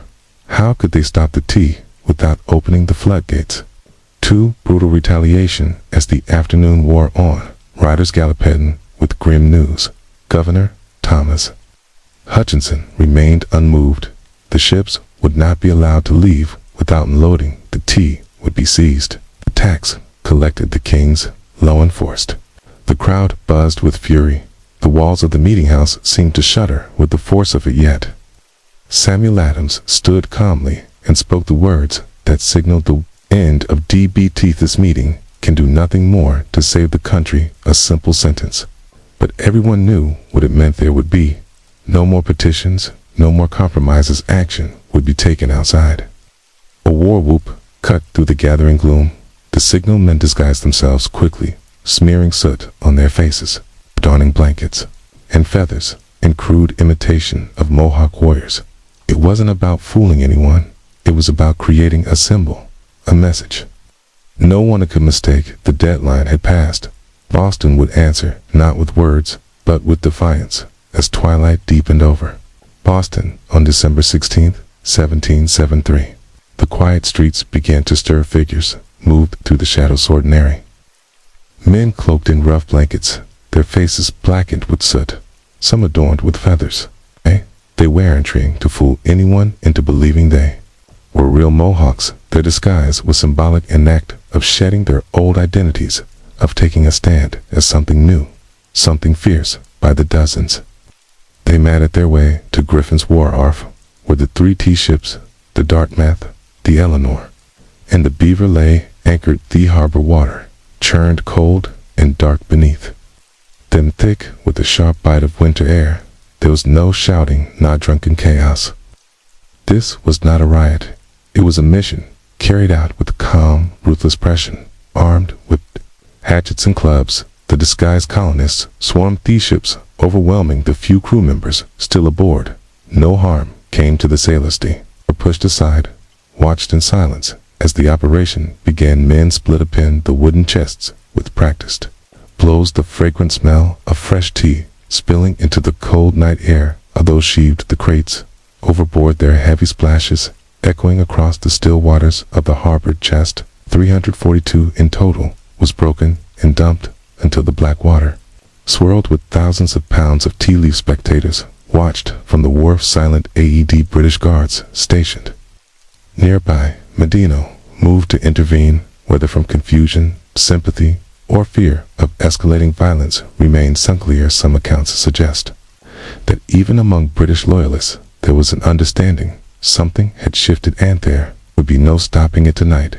The discipline was extraordinary. No cargo was stolen. No one raided the ships for valuables, only the tea.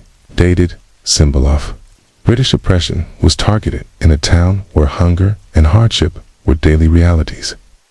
The men could have easily turned the protest into an excuse for looting.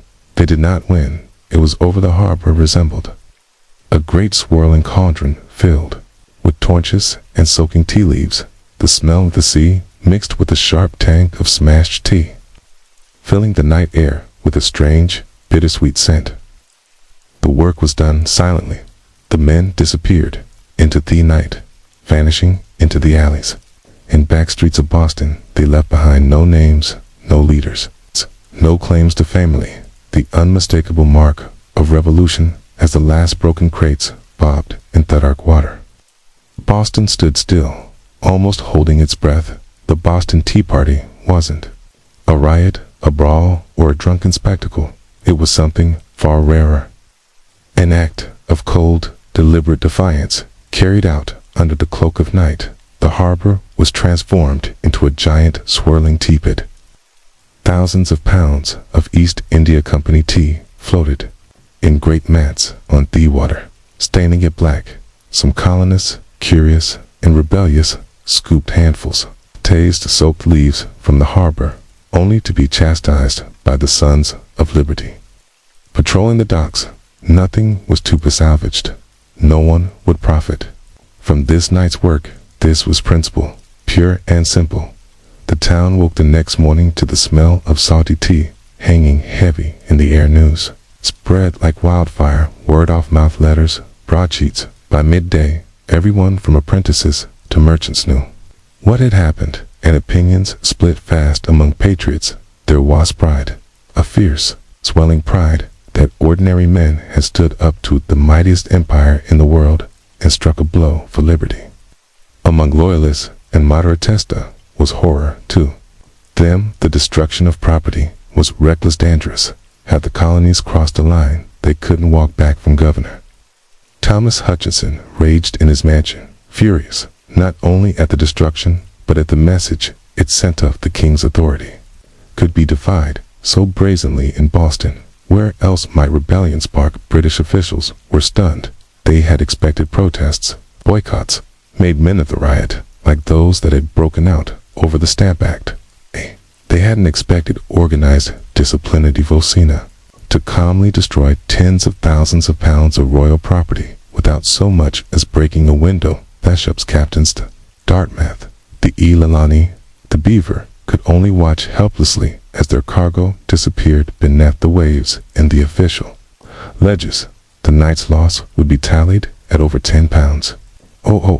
British pounds, a fortune, but the real loss wasn't measured in pounds sterling or ruinetia. It was measured in trust, in loyalty, in the fragile illusion that retained still ruled her colonies with consent. The night the tea sank, something deeper rose to the surface, a shared, undeniable truth. The age of peaceful practice was ending. A reckoning was coming, and Boston was ready when word oft.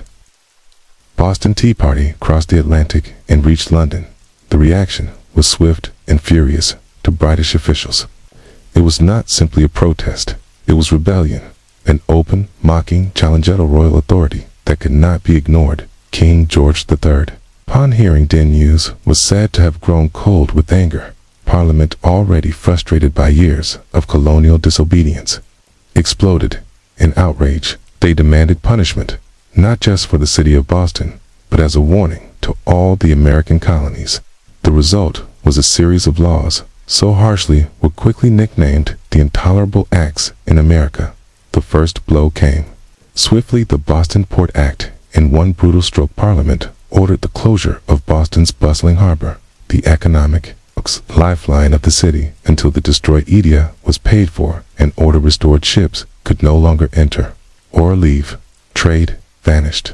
Goods and supplies dried up. Boston, once vibrant and noisy, grew quiet. Its docks eerily still, but the punishment didn't stop there. The Massachusetts government stripped the colony of its self-governing rights, placing it firmly under the king's appointed officials. The Administration of Justice Act allowed royal officials accused of crimes to be tried back in Britain, a clear message that British authorities were untouchable, and to make sure their colonies knew force was an option. British soldiers were quartered throughout Boston, living among the various citizens. They were meant to subdue. The message was clear: rebellion would be crushed. Liberty was a luxury the crown would no longer tolerate, but Parliament's heavy hand had unintended effect. Instead of frightening the other colonies into submission, it outraged them. News of Boston's suffering, of its port closed, its people starving under martial law, stirred deep sympathy and righteous anger throughout America. Wagon loads of food and supplies poured into Boston from neighboring colonials. Letters of support, pledges of unity, and secret meetings began to weave the once fragmented colonies closer together. What had once been a Massachusetts problem was rapidly becoming an American one. In punishing Boston, Britain had hoped to make an example of them. Instead, they made Boston a symbol, a rallying cry for resistance. The flames of revolution, once flickering in isolated pockets, now began to blaze from colony to colony, and there would be no easy extinguishing them. The punishment of Boston sent shockwaves far beyond the rocky shores of Massachusetts. Across the 13 colonies, outrage turned into something far more dangerous, for Britain unity for years colonies had acted like distant cousins, bickering and competing, separated by geography, religion, and trade rivalries. But when Parliament slammed Boston's harbor shut and stripped Massachusetts of its self-governance, Americans across the continent realized if it could happen to Boston, it could happen to anyone from Virginia to Pennsylvania, South Carolina to New Hampshire. Their response was swift. Colonists sent wagons full of food supplies and letters of solidarity to the suffering people of Boston town meetings. Buzzed with anger, newspaper printers worked day and night to spread the news. The fight was no longer Boston's alone. It was everyone's end. So in September 1774, something unprecedented happened. The First Continental Congress convened in Philadelphia. For the first time, representatives from 12 of the 13 colonies gathered under one roof to discuss a unified response. Men like George Washington, Patrick Henry, John Adams, and Samuel Adams, once merely regional figures, now stood as heads of a movement that was growing larger by the day. Their goal, at least officially, was not yet its full independence. Most still hoped for reconciliation, for a return to the old relationship of mutual respect under the British crown. But beneath the polite debates and carefully worded petitions, deeper understanding was taking root. The colonies could no longer afford to stand separately at the Congress Day. A sweeping boycott of British goods. They pledged mutual support in the face of further British aggression, and they made it clear any attack on one colony would be considered an attack on all taverns and meeting houses across the continent. Ordinary people began using words that had once been whispered only in private: unity, resistance, liberty, and bringing the hammer down on Boston.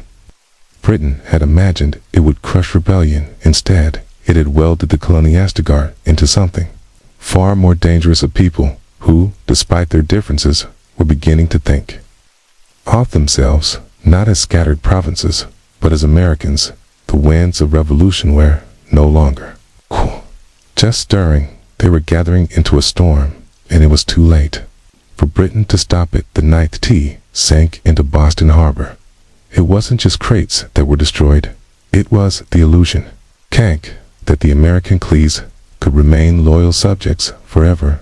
The Boston Tea Party lit a spark that no king, no army, no distamperlument could ever snuff out. In the months that followed, that spark caught fire across the colonies. What had once been protests, boycotts, and polite petitions hardened into open resistance. Town militias began drilling openly storehouses filled with powder, and shopmen who had once toasted King George III in taverns now whispered about revolution under the same roofs.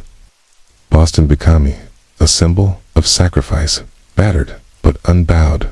The more Britain tried to tighten its grip, the more the colonies slipped through its fingers. Every ship that sailed past the closed, silent harbor of Boston was a silent reminder that tyranny had met its match in American defiance.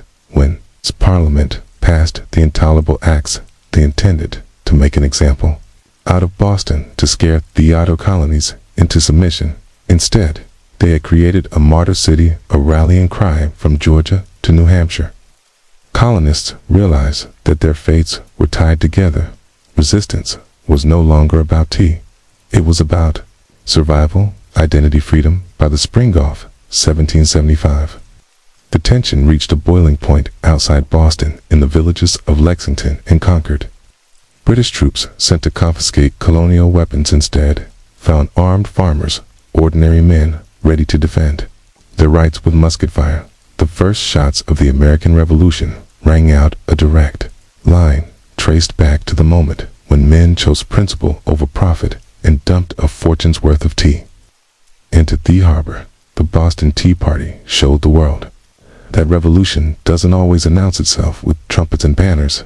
Sometimes it starts quietly with a small group of determined people standing in the cold, choosing defiance over fear and dumping the tea. The colonists weren't just rejecting a tax, they were rejecting an empire, and thought the road ahead would be bloody, bitter, and uncertain. One thing had become clear that night: In Boston Harbor, the American Clees were no longer loyal subjects. They were something new, something dangerous. They were revolutionaries, and they were just getting started before the towering pyramids of Giza, before Mesopotamian cities buzzed with life, before Stonehenge stood against the sky. There was Caral, hidden away in Thedri valleys of coastal Peru. Caral rose in silent majesty. Nearly 5,000 years Agathon faded into near complete oblivion, swallowed by sands and forgotten by history for centuries. The world did not even know it existed.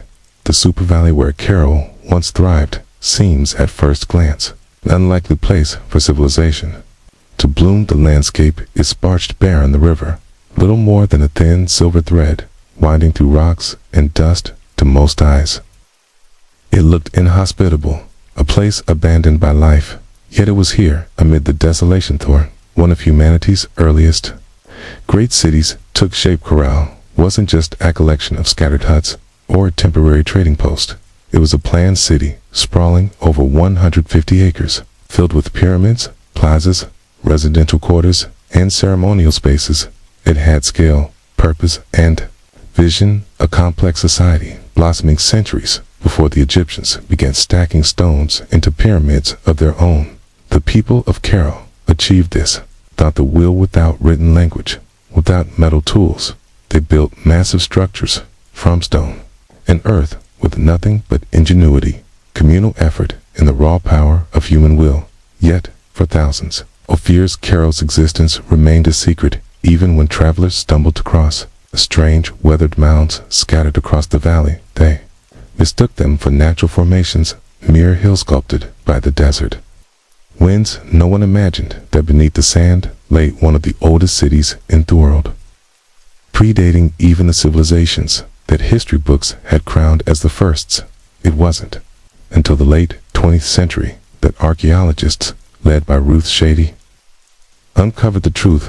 What they found, buried in the dust of time, would rewrite the story of the Americas and force the world to reconsider what it thought it knew about the birth of civilizations. Caral had risen, flourished, and fallen in total anonymity after millennia of silence. Its stones are speaking again, whispering Ofa, peaceful, intelligent people who built a world of complexity and wonder in Ireland, where life itself seemed impossible. And this was only the beginning of their story.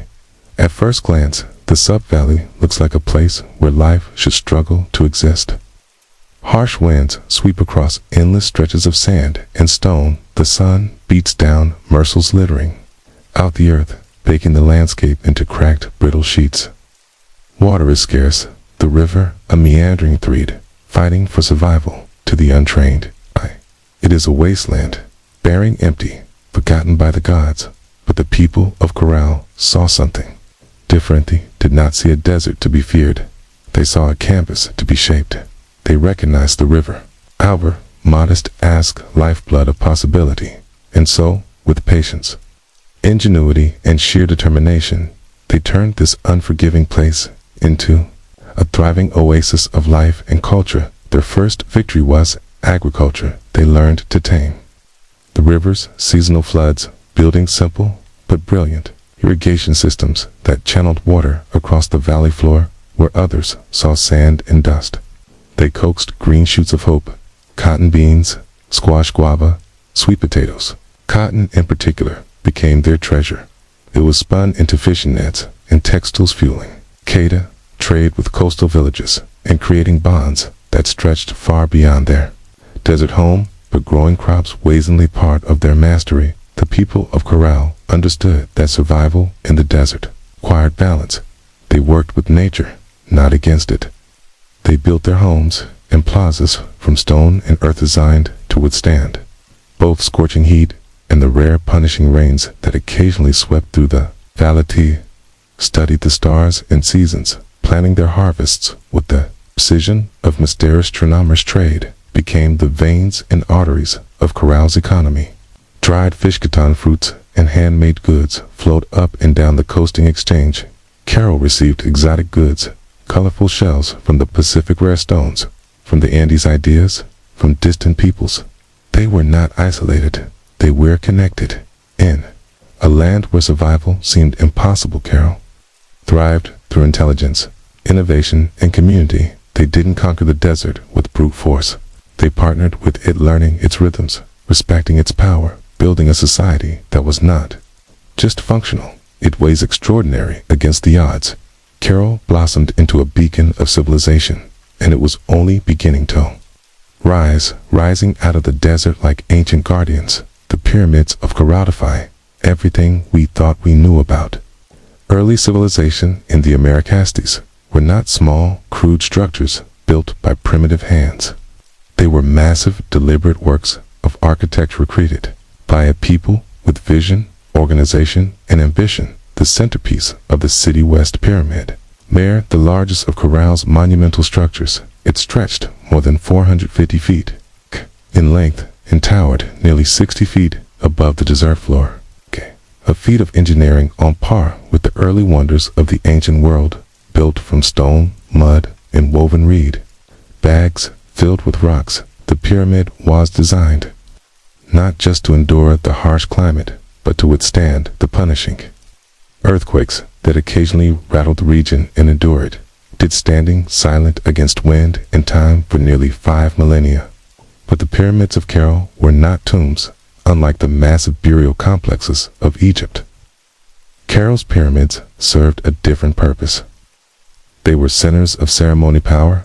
In public life, temples and gathering spaces crowned their summits accessible by broad, elegant staircases. Fires once burned atop these platforms, and rituals were held beneath the endless Peruvian sky. At the foot of the pyramid's vast plazas opened up, sunken and circular, inviting thousands to gather for religious ceremonies, political meetings, and communal celebrations. The very design of Karasatiska suggested a society that prized community and ordered at people deeply connected to one another and to people deeply connected to one another and to the cosmos around the pyramids. Smaller residential complexes fanned out, likely home topiaries, administrators, artisans, and farmers.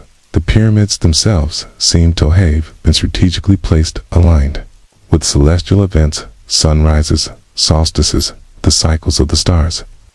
Taught people of Corral architecture wasn't just practical, it was spiritual, mathematical, cosmic, walking among the stones. Today, it's almost impossible not to feel a strange sense of awe. These structures were reset without metal tools, without the wheel, without beasts of burden. Yet, they rose with symmetry, scale, and staggering precision. The Great Pyramids of Corral were not built for vanity nor for war. They were built to connect earth and sky, community and cosmos, humanity and eternity, and they still whisper across sands, telling a story that refuses to be forgotten. Among the ruins of Corral is something profoundly different, something that sets it apart from so many ancient civilizations. No weapons have been found buried beneath its sands. No defensive walls circle its plazas. No mass grave hint at bloody conquest or internal strife. Unlike the kingdoms that rose and fell through war, Kara was associative built on peace. It's a revelation that defies expectations. Here was a civilization that flourished not through violence, but through cooperation, trade, and shared belief. The people of Corral seem to have invested their energy not in armies or fortresses, but in architecture, astronomy, music, and communal life. Their plazas and pyramids weren't monuments to victory over enemies. They were centers of celebration, worship, and governance. This was a civilization that chose to gather rather than conquer, to negotiate rather than destroy, trade, waste, lifeblood of Carol's success. Cotton grown along the fertile riverbanks was spun into fishing nets that were traded with coastal communities. In return, Carol received dried fish and essential source offertine and exotic goods from faraway places, colorful shells from the Pacific, precious stones from the highlands, and even rare tropical fruits from Distambulis. This wide network of trades stitched the region together, binding far-flung communities into a peaceful web of mutual benefit. And in the center of it all, Cairo thrived as a cultural and economic hub, religious and ceremonial. Life played a vital role in maintaining social harmony. The city's grand public spaces and sunken plazas likely served as stages for rituals that united the people under shared spiritual beliefs. Music filled these gatherings, flutes carved from condor bones, drums made from deer hides, creating soundscapes that echoed across these or tying individual lives to something greater. Leadership, too, appeared to rely less on military strength and more on spiritual authority and civic organization. The city's leaders must have coordinate massive construction projects, seasonal agricultural cycles, and complex trade agreements, all without leaving behind the brutal scars of war in an ancient world so often defined by conflict. Cairo stands as a shining exception, a reminder that civilization does not have to rise on the broken backs of the conquered. It can instead be built by the quiet power of collaboration, creativity, and trust. At Cairo, the stone still cemento, with echoes of a world long gone. It was not just a city of buildings and trade. It was a city alive with sound, ceremony, and spiritual rhythm. Music and ritual were woven into the very heartbeat of Cairo civilization. Archaeologists, digging carefully through dry sands, uncovered a treasure trove of ancient instruments. Flutes crafted from the bones of condors and pelicans, whistles fashioned from deer antlers, small drums stretched with animal hides. These artifacts were not simple toys. They were crafted with care, tuned to specific notes, designed across the wide open plazas of the city. In a world without written languages, Sax spoke the language of the soul. Imagine it, the low thrum of drums rising at dusk, flutes keening like the desert wind, feet stamping on the sunken plazas. Hundreds gathered under the fading light. Fires would crackle atop the pyramid platforms. Priests dressed in intricate woven garments would chant to the gods of the river, the earth, the stars. In those moments, Cairo was not just a city, it was a symphony. The layout of Cairo itself suggests that ritual life was at its core. The grand plazas were not mere open spaces. They were stages for communal ceremonies, carefully designed to draw people together. The sunken, circular courts acted like ancient amphitheaters, focusing sound and sight onto the rituals performed at their centers. And above them all, the pyramids loomed not as tombs, but as sacred mountains, built by human hands, linking the earth to the heavens. Rituals likely marked the turning of the seasons, the cycles of planting and harvest. The movements of the stars. Music was not just entertainment. It was a bridge between people, between nature and the divine, between the known and the mysteries beyond. No violent murals, no terrifying gods of war, no bloodthirst. Sisyphus in Cairo, the spiritual world seems to have been one of harmonious celebration and reverence. Even today, when the desert wind whistles through the ruins, you cannot most hear it, the faint strains of ancient music, the forgotten songs of Apipil, who found beauty, meaning, and connection in the heart of the harsh, endless sands. Cairo wasn't just a place of music, trade, and ritual. It was a marvel of engineering, a testament to human ingenuity in one of the harshest landscapes on earth. Without metal tools, without the wheel, without draft animals, the people of Cairo shaped a city of stone and earth that has endured nearly 5 years. Their achievements were astonishing. Massive pyramids rose from desert floor, constructed not with small, fragile bricks, but with enormous stones carried across the dry valley. Workers transported rocks using reed bags, ingenious baskets, strong enough to bear heavy loads, woven from the very plants that grew along the riverbanks. Layer upon layer, built with care, stacking stone and filling the interiors with rubble to create structures that could withstand not only time but nature's fury. And they understood nature well. Cairo lies in a region prone to violent earthquakes, yet their pyramids and plazas survived, largely intact. How? By mastering earthquake-resistant architecture. Builders used flexibly structured techniques, layered fills, wide foundations, and rounded corners that allowed their monuments to absorb and dissipate seismic energy. It was engineering born not from textbooks, but from an intimate knowledge of the earth itself. Water management was another silent triumph. Despite living in a desert, the people of Carroll developed sophisticated irrigation systems, channels and canals, carefully guided river water to their agricultural fields, allowing crops to flourish even during dry seasons. No water was wasted. Every drop mattered. The layout of Corral itself reflected brilliant urban planning. Major structures lined with key astronomical points, suggesting a deep understanding of the solar cycles. The sunken plazas, with their precise geometry, were more than gathering places. They were instruments for tracking the heavens, allowing priests and astronomers to predict seasons, crucial for survival. The city's organization spoke of a complex society. Residential, zonos, sadman, administrative areas, ceremonial centers, all were arranged in harmony, balancing communal life with sacred spaces. They built not just for the moment, but for generations. Today, as modern engineers marvel at Carl's resilience, they are reminded that greatness is not measured by technology alone.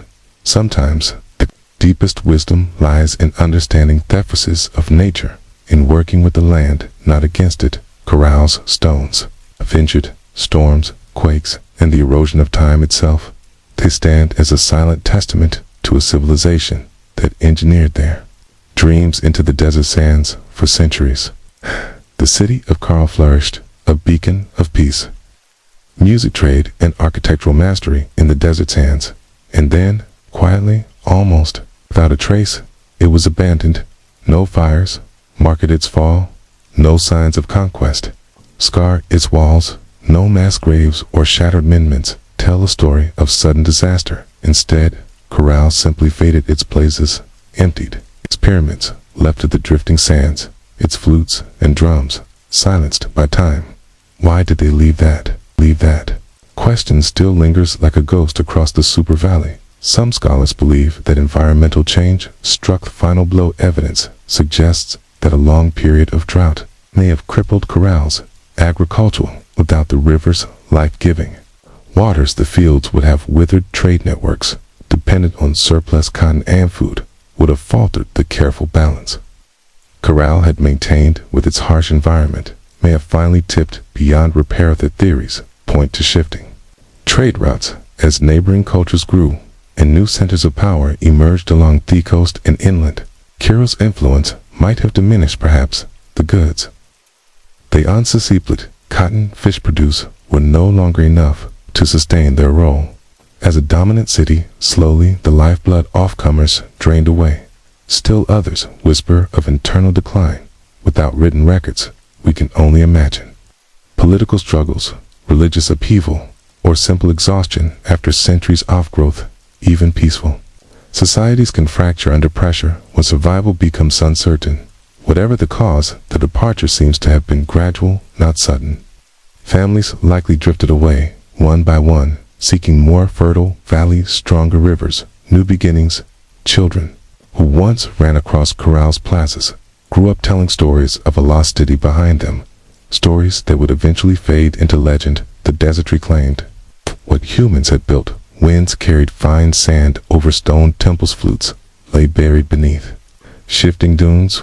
What had once been a humming, vibrant civilization became a field of silent, sleeping mounds. For nearly 40 years, Corral remained hidden, a whisper beneath the sands, waiting. Today, as archaeologists uncover its stones, the question still burns.